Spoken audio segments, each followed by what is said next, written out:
Olá, gente, bom dia.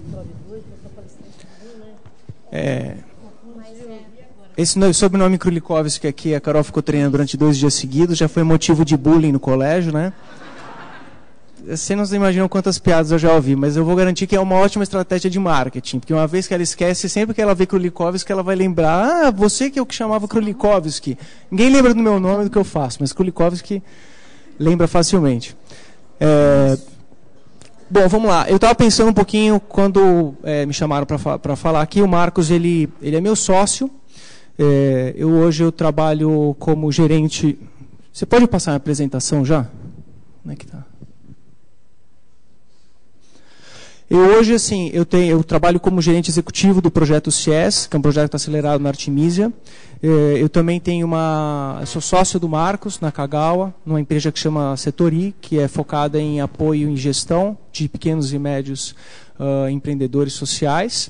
E trabalho também como consultor do Ministério da Cultura, né? E quando eu falando de origens, assim, eu sempre me perguntava assim, o que eu queria fazer, né?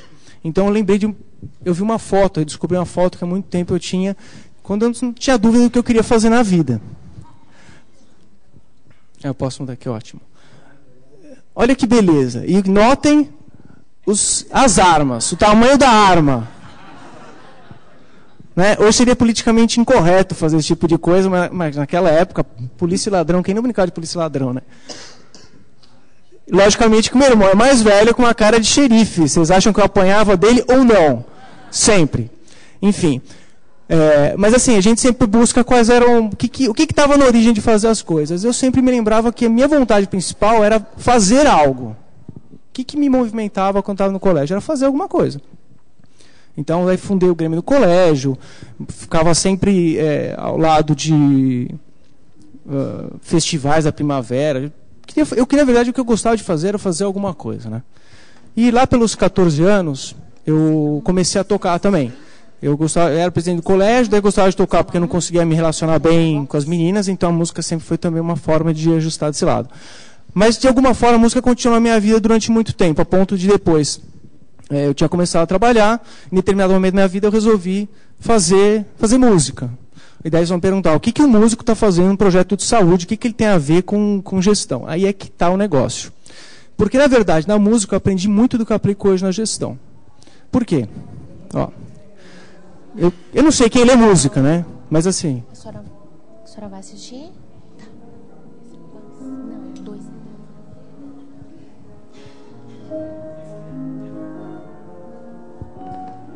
Pode parar.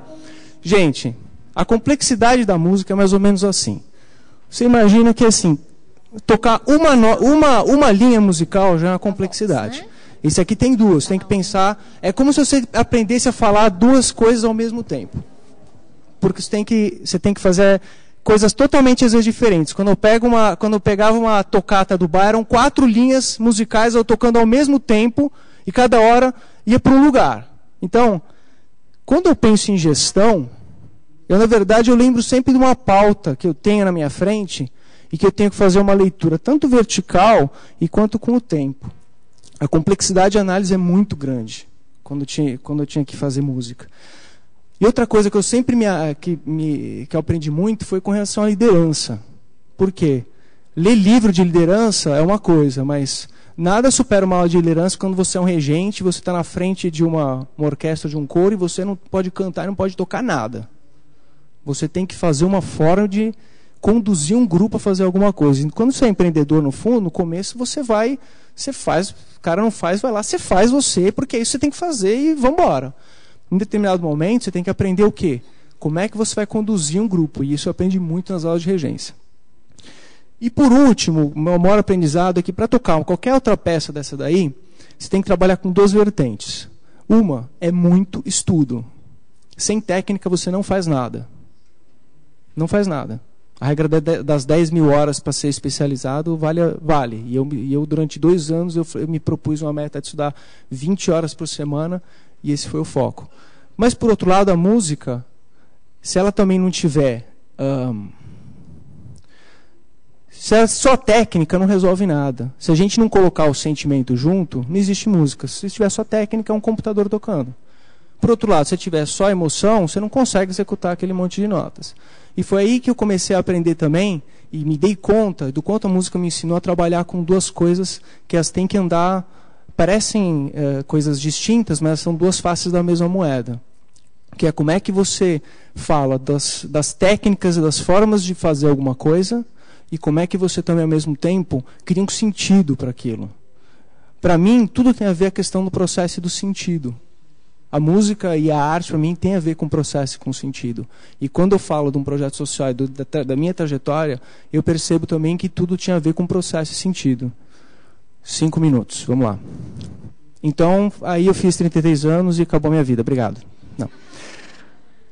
Mas tem a ver com processo e sentido. Tanto que a ponto de depois de eu fazer música, eu já trabalhava com projeto social, continuei seguindo minha carreira. Eu comecei ainda em 97, quando...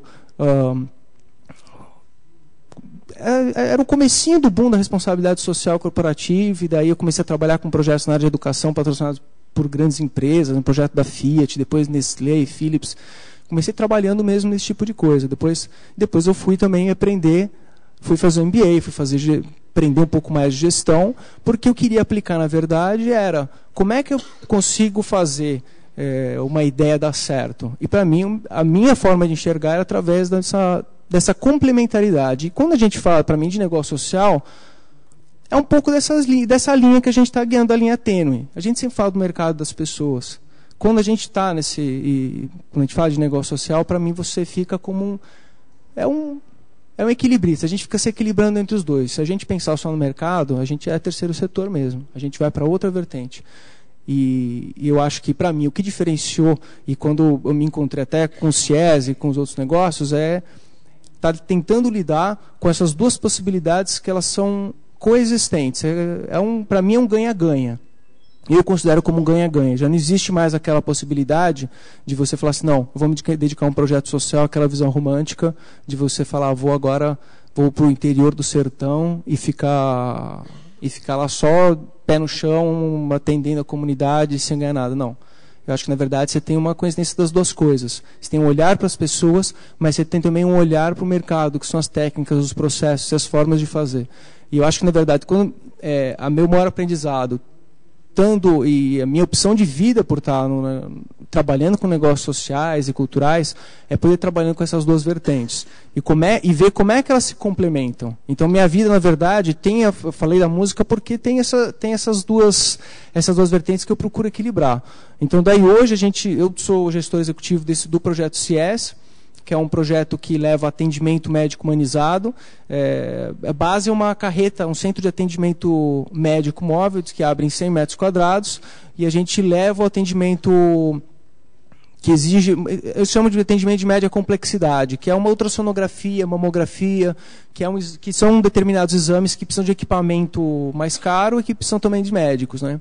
E você vai para o interior, você vai para cidades pequenas, é uma luta, porque as pessoas têm que se deslocar, às vezes, 100, 200 quilômetros para fazer um exame diagnóstico, aí fica 6 meses na fila de espera, e isso, quando uma pessoa que está esperando para um diagnóstico de câncer, pode ser fatal, essa espera de 6 meses, né? Não só de câncer, mas também de agravamento de doenças, né? E daí você vai ver no final, quando você pensa na lógica do sistema de saúde, isso é muito evidente. Então, o foco é você ter um modelo de gestão que esteja também integrando a questão da educação e a comunidade. Como é que a gente fortalece os arranjos produtivos locais e também, ao mesmo tempo, fala um pouco de prevenção para essas populações. Então, tem o conceito de tratar, educar e prevenir, médico preventivo humanizado, tem uma gestão baseada no SUS. Aqui eu já vou correr um pouquinho porque a gente já tinha tempo escasso. Mas o foco principalmente é uma parte de atendimento móvel. A gente está ali numa carreta, tem uma van da saúde, está finalizando um box, temos 3 unidades fixas.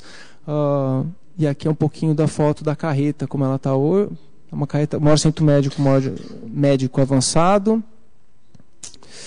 Que mais? Essa aqui é uma outra unidade que a gente fez, que é uma van para fazer o diagnóstico de um exame.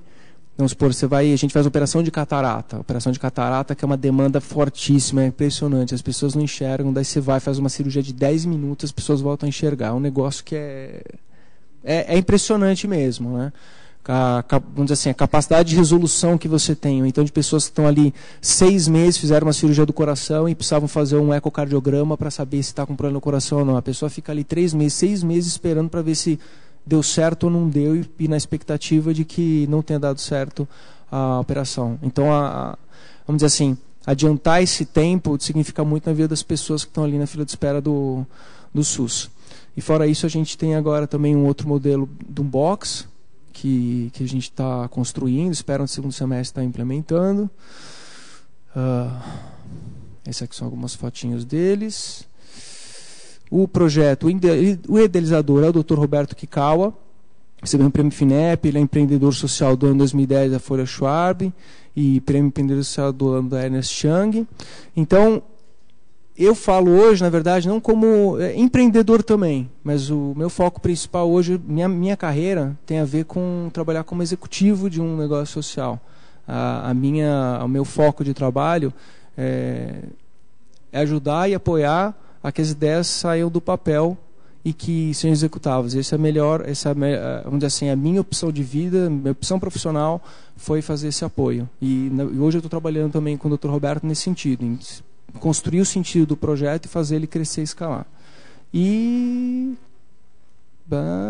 acabou. É isso mesmo.